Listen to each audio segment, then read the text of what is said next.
તમે સાંભળ્યું હશે અથવા ક્યાંક જોયું હશે કે પોલીસ ગુનેગારોના વરઘોડા કાઢતી હોય છે, પણ પોલીસની ફેમસ થવાની આ તરકીબ પર માનવ અધિકાર આયોગે રોક લગાવી છે અને ચેતવણી આપી છે કે તમે વરઘોડા તો કાઢો છો, પણ શા માટે કાઢો છો તેનું કારણ 30 દિવસમાં રજૂ કરો, નહીં તો ખેર નહીં.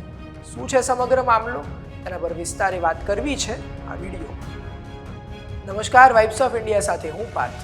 ફેમસ થવાના બહાને અને પોતાના વિસ્તારના ધારાસભ્ય અને બીજા રાજકારણીઓને ખુશ કરવા માટે પોલીસ વરઘોડા કાઢતી હોય છે, પણ તેમની આ તરકીબ પર હવે માનવ અધિકાર આયોગે લગામ લગાવી છે. અને આમ તો મોટા ઉપાડે રાજ્યના ગૃહમંત્રી હર્ષ સંઘવી ઘણીવાર જાહેર સભામાં કહેતા હોય છે કે જે લોકો ગુનેગાર હોય છે તેમના વરઘોડા તો નીકળશે, પણ તેમના વરઘોડા કાઢવા પર હવે માનવ અધિકાર આયોગે સુરતના કમિશનર અનુપમસિંહ ગહેલોતને નોટિસ આપી છે અને જવાબ માંગ્યો છે કે તમે ગુનેગારોના વરઘોડા તો કાઢો છો, પણ કેમ એનો જવાબ આપો. આમ જોવા જઈએ તો માનવ અધિકાર આયોગે જે પ્રમાણે પોલીસને આડે હાથે લીધી છે તે ક્યાંક ને ક્યાંક ઠીક લાગે છે, કેમ કે હવે શોબાજી કરવા માટે અને લોકોમાં ચર્ચાનો વિષય બનવા માટે જે અધિકારીઓ વરઘોડા કાઢતા હતા એ લોકો હવે વરઘોડા કાઢતા પહેલા 100 વાર વિચાર કરશે, અને જો નહીં કરે તો પછી તેનું પરિણામ ખરાબ આવી શકે.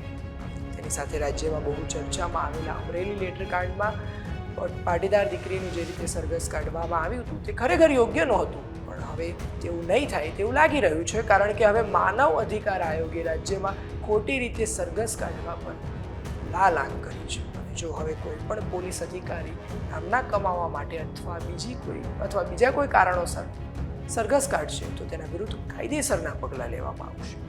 તેની સાથે સુરતના કમિશનરને માનવ અધિકાર આયોગે જે નોટિસ આપી છે તેનો જવાબ જો 30 દિવસમાં આપવામાં નહીં આવે તો તેમાં પણ કાયદેસરના પગલાં લેવાશે. આ વિશે તમારું શું કહેવું છે કોમેન્ટ કરી જરૂરથી જણાવશો, અને આવી અવનવી અપડેટ્સ માટે જોતા રહો વાઇબ્સ ઓફ ઇન્ડિયા.